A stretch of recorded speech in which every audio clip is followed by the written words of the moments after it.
speaking about relationships, one of the most common traumas probably that people are going to go through is heartbreak, right? You're going to be in a relationship that you imagine is going to continue forever, maybe when you're 18 or sometimes when you're 48, and then it's going to stop. Have you thought about the neuroscience of what's happening during heartbreak? We did. So I've done episodes of our podcast on love, attachment, and relationships, which is a fascinating literature, mostly from psychology, but also biological literature. And that's mostly about people's orientation toward attachment. So there, just very quickly, there's the so-called secure attached style. This typically emerges in childhood when there's a very predictable caregiver-caree relationship between child and most often mother, but it can be father too or other caregiver. Just so happens that the classic experiments were done on mothers because this was in the 1970s and there weren't as many reverse role, homes, etc. There were some, but not as many as there are now. So that's one style of attachment. The parent leaves, the child gets a little distraught, but then can distract itself doing other things or just simply do other things because they have a high degree of intrinsic knowledge, not the thought, but intrinsic calm. The autonomic nervous system doesn't feel any need to ramp up because the mom returns. Then there's the so-called insecure attachment styles, and there are a bunch of different ones, but those are the ones where it's really stressful when the parent leaves. It's not clear they're going to come back, and when they come back, it's not clear that they're going to reestablish the bond, the child will feel supported, etc. Here's what's fascinating. Those same neural circuits are repurposed for romantic attachment in adult life. The same circuits, which shouldn't surprise us. I mean, why would the brain throw away valuable circuitry? But this whole Freudian notion that, childhood attachment styles map onto adult attachment styles, that's real. That's physiological. Now, one important point, it's not one for one in the sense that, let's say you had a secure attachment to your father. Let's say it's a young girl, and as a baby and a young child, she had a secure attachment to her father and an insecure attachment to her mother. In adulthood, and let's say she's heterosexual, so in adulthood, she prefers men as romantic partners. This girl grows up, and you might say, well, she had a good relationship to her dad, so she's going to have a good secure attachment style in her adult heterosexual relationships. Often it's not the case. They will transplant or superimpose the insecure attachment style to the mother onto male relationships, but have great relationships to female friends, for instance. So we have to be a little careful to not map one for one. That's important. So all of that is in us. And then you were talking about breakups, and we did an episode on grief. And the way that grief works in the brain and nervous system is that there are three sort of factors that are mapped in our consciousness and our subconscious. And these are space, time, and this notion of closeness, which is attachment. Space and time is very simple. It's where is the person that I love and when will I see them next, right? I mean, if you have a relative that lives overseas and you know they're alive, you're not going to grieve them. You might really miss them, but you're not going to grieve them the same way you would if suddenly you get the note, unfortunately, that they passed away. And then attachment is how close you are to them, like how critically you rely on them for internal control and support. And that doesn't mean they have to be an immediate caregiver. It could just be like a really good friend. You call them mates over in the UK, right? Like a really good friend that just your knowledge of him just makes you feel good. You feel better in the world. As a guy who mostly grew up with kind of a big pack of male friends, I mean, I feel strongest and happiest and most secure in life when I see something about one of my friends doing well in life. It just makes me feel good. If one of them dies, and unfortunately I'm getting to the age where a number of them have died, then you feel like all of a sudden like, goodness, like there's a loss internally, right?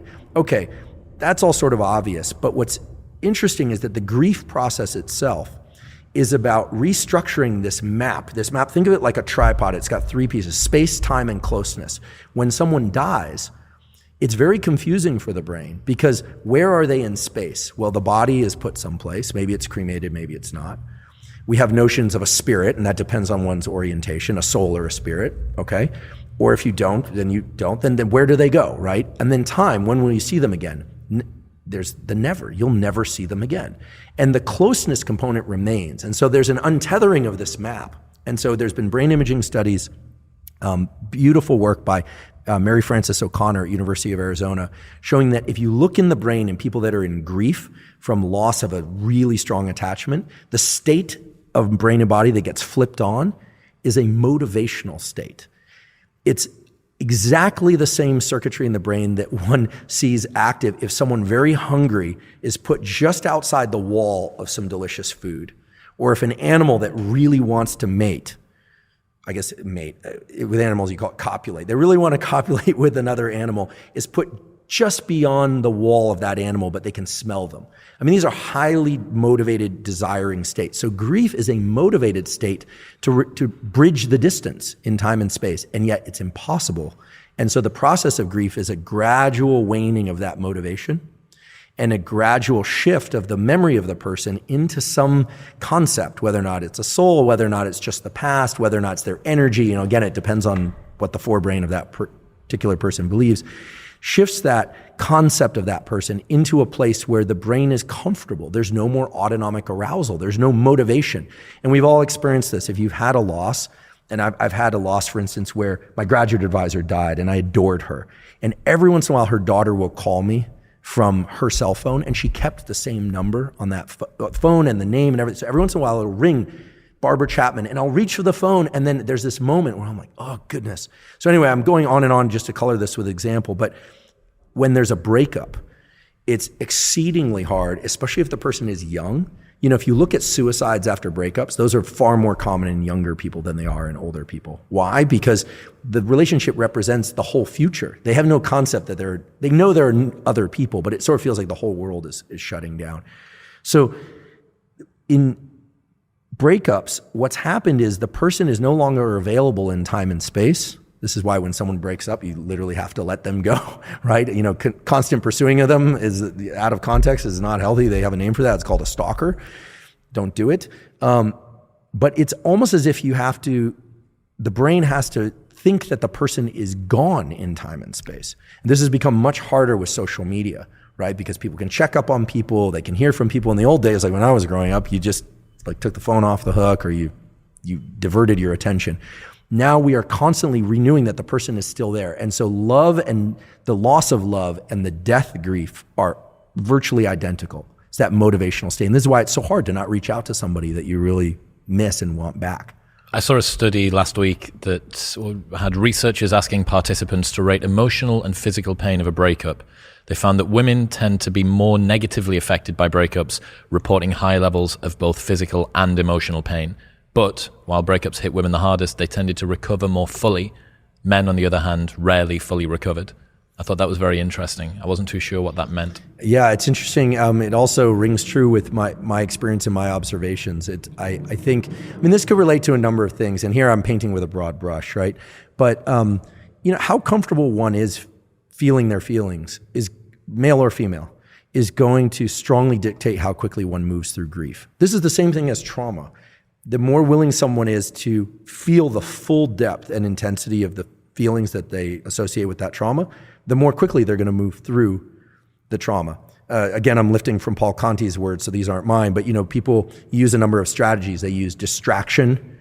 They use states like, they sublimate to things like anger and avoidance of various kinds in order to not feel the traumatic feelings or not feel the breakup. People will, try and self-soothe with alcohol, or try and self-soothe with multiple new partners, or whatever it happens to be. It doesn't work. It just extends it, because this map of space, time, and closeness needs to be fractured. And the only way to do that is for the brain to have to confront the reality, which is that whether by death or by breakup, they are no longer available. It's like the food on the other side of that wall is gone. It's just not there anymore.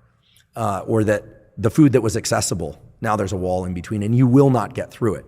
And you can see this actually in animal studies that are kind of hard. They're actually very hard to watch. You'll see the animal perseverate, literally damage its own body trying to get through a barrier to something it's highly motivated to see. People do that post-breakup. They usually do that by talking to everybody about the breakup, which is its own form of perseverating on the motivation. What did I do? What did I do wrong? This and that. And some of that analysis is healthy, some of it's not.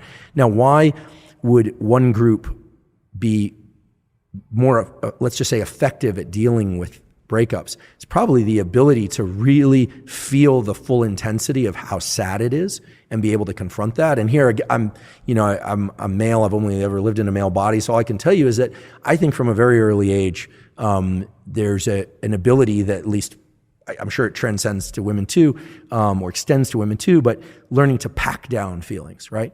And so what are we really talking about when we're talking about pack down feelings? I'm not a psychologist, but what we learn is top-down control, forebrain to autonomic control. It's the same thing like, I don't want to jump off the high dive, or I don't want to do this public speaking, but I'm going to kind of like, I'm just going to force myself. I'm going to David Goggins it, right?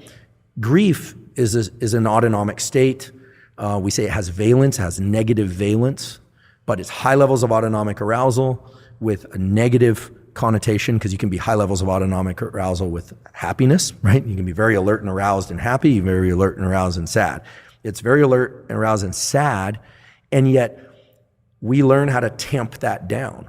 What is tamping down? It's reducing our heart rate. It's going to work each day, being a functional human being. You know, there's a lot of that, rather than allowing ourselves to, you know, sob uncontrollably into a pillow. Some people are better at this. I mean, the late Steve Jobs was a big proponent of scream therapies. He used to go up into the hills behind Stanford. He actually still owns a property back there. He was really into, catharsis, cathartic release of internal state that he felt would allow him to like return as a happier, nicer person. He was also kind of well known for screaming at people in the office. So he obviously had a lot pent up inside. So I think the better that we can lean into the emotional states that we fear the most, but in a controlled way where we're not harming ourselves or other people, the better. The more that we try and avoid that, and we try and sublimate, or just, and I've done this, so I'm speaking from experience, I would use the anger or the sadness from an experience to just work 10 times longer, 10 times harder, to just get that much more focus. You're taking that autonomic arousal, that narrow aperture and that energy, and you're putting it onto something that moves your life forward. So in some cases that's good, because you still need to function. But it can give you I'll just say, it gave me the illusion that I was working through something, because you get all the accoutrements and rewards of hard work. But what you don't do is remap that space-time closeness map. And then I guarantee you find yourself 5 or 10 years later wondering why you're so exhausted, or why certain things in life aren't going well. And it's because, when they say you haven't dealt with the loss, you never actually allowed yourself to feel the feelings. But once you do, it's like a valve, it releases. You hear musicians say that the most recent album was shit because I didn't have any heartbreak to work through. Right. And it is strange how people... It's a difficult thing to pass, because a little bit of it is kind of like alchemy, right? A little bit of it is kind of like turning something that's terrible into something that's useful and beautiful. It's fuel. But you're right, it's a hiding away from what it is that you actually need to do, from the work that you need to do. And in a world which is a meritocracy, where people want success and status and accolade and fame, and you go, well, enemies and revenge and bitterness, resentment, pretty good motivators. Maybe I could use some of that. Yeah. Maybe I should go out of my way to try and put myself into positions where this motivates me. And working out where that falls on the ledger is a difficult one. It is, and I think it depends on life stage, and it depends on how one is going to work it out. I mean, the narrative around the shark dive, I mean, even as I say it now, that was 2017 was the second dive. When I think about all that, I think like, that was crazy. I was out there studying fear, and I almost was the professor who died studying fear. It would have been a terrible end to the story. What was I doing? Don't do this. But, there are times in our life where we feel compelled to take on certain challenges for whatever reason. There's a phrase that doesn't exist in the scientific literature, but it captures two components of physiology that are absolutely factual. Earlier, we talked about limbic friction. As it relates to creative process and sublimation of anger and sadness and creating things from bad events, books, music, etc. The words that come to mind are limbic resonance. The human beings resonate with these extreme states. There aren't many great albums written about a good day walking on a Sunday in the park. Like, it's kind of boring. I mean, there's the beautiful painting Sunday in the Park with George, but I'll be honest, it's beautiful, but it's also kind of boring. You can look at the details of it for a while. People like intensity. The Scream is, people can look at that for a long time, and it speaks to the psychosis of the artist, etc. People don't generally bond through passive, relaxed states unless they've also been through a lot together, right? I mean, you even think about we could talk about this separately if you want, but all of us are here because of the autonomic seesawing that is the reproductive act. It goes from highly aroused. Is that how you refer to it in your lab? Yeah, scientists. Autonomic seesawing. It is. It's very interesting that the arousal process is one of increase in autonomic arousal in order to get true arousal, but then not so much that it inhibits arousal, then mating behavior, and then the orgasm response in males and females is highly what we call sympathetic, not emotionally. It can be, I suppose, emotionally sympathetic, but from a pure physiology standpoint, it's a activation, hyperactivation of the stress system, even though it has positive valence. And then there's a very quick rebound to the so-called parasympathetic arm of the autonomic nervous system, this deep relaxation, which we don't really know why. I wasn't consulted at the design phase, but we think that post-coital bliss and the kind of relaxing, the desire to not run around a bunch more for most people, was to exchange odorant molecules to increase pair bonding. And even if people aren't trying to pair bond, because people don't always just mate to reproduce, but that some of the molecules that are released in each of the two individuals, oxytocin being the main one, give people a sense of kind of post-coital bliss, and it's a very calm one that creates opportunity for bonding and discussion. There's all like pillow talk. There are other forms of pillow talk too. Post-nut clarity, Andrew. Well, but for women, it might be something different, right? Of course, a different name. I only speak in the language of physiology. But for both men and women, this happens. It creates this little orb of closeness that is both physiological but neurochemical too. So what we can say for sure is that whether or not it was in vivo or in a dish, we are all here because two parents, right? A male and a female, unless you're a condor where two females can produce a baby. This has now been shown, right?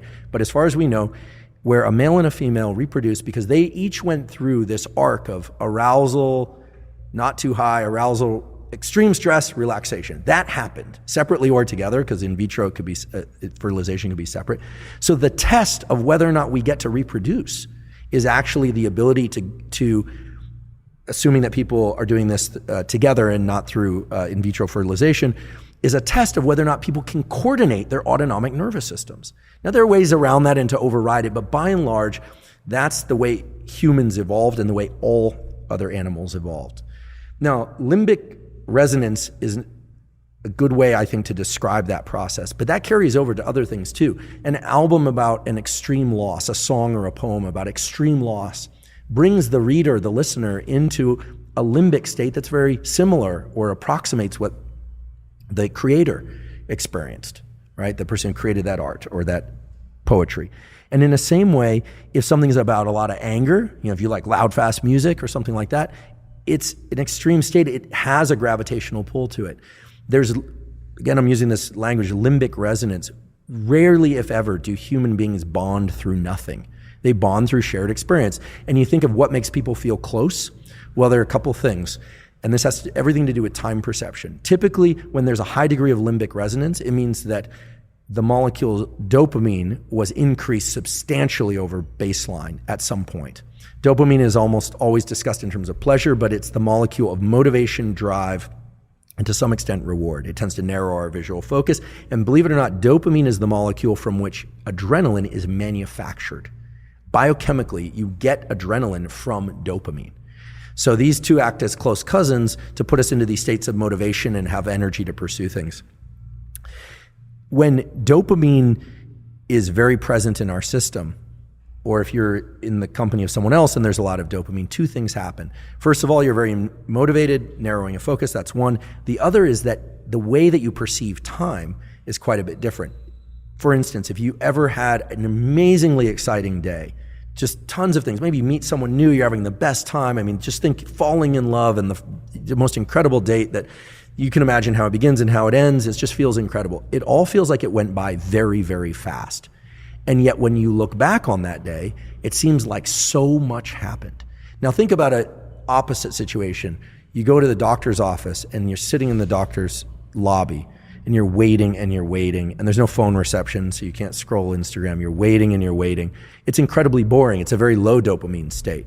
It feels like it goes on forever. And yet when you look back, nothing really happened.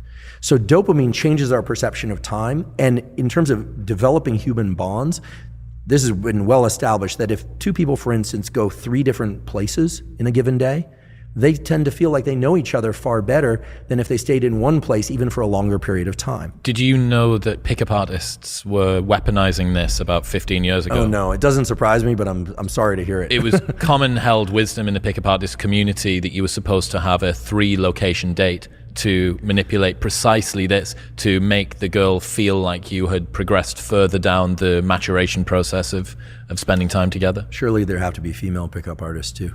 Yeah, although I feel like their job's probably easier. I can't comment. I don't know. I've never been one.